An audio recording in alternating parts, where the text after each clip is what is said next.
Dans la lecture Marc 12, versets 1er au 17, nous avons découvert de multiples applications que nous pouvons appliquer dans la vie quotidienne, telles que 1. Respecter les autorités terrestres. Jésus dit de rendre ce qui est au César.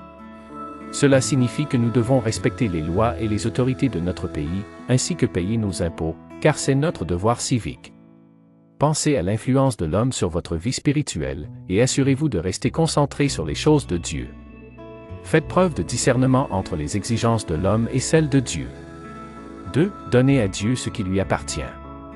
Les choses de Dieu renvoient à notre vie, notre temps, nos talents, nos biens et notre obéissance. Cela signifie que nous devons utiliser ces dons pour le servir et glorifier son nom. Nous devons aussi mettre notre foi en Dieu et lui faire confiance en toutes choses. 3. Vivez dans la responsabilité et l'intégrité. Soyez responsable de la manière dont vous utilisez votre vie et vos biens. Ne soyez pas esclave des possessions matérielles, mais utilisez-les pour le bien de vous-même et des autres. Adoptez un comportement éthique dans toutes vos transactions et relations.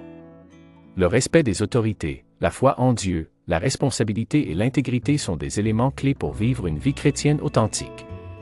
Le meilleur moyen d'appliquer la parabole de Marc 12, versets 1er au 17 dans la vie quotidienne consiste à reconnaître l'autorité divine, les terres et les impôts du César, tout en donnant à Dieu ce qui lui est dû, les choses de Dieu, et à être responsable de la manière dont on utilise ses biens.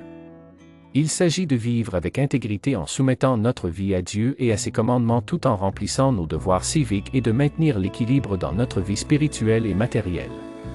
En pratiquant ces principes ci-dessus chaque jour dans notre vie quotidienne que notre entourage va témoigner que la parole de Dieu apporte de grands changements en nous. Nous espérons que vous avez appris une chose nouvelle aujourd'hui. Que Dieu vous bénisse tous.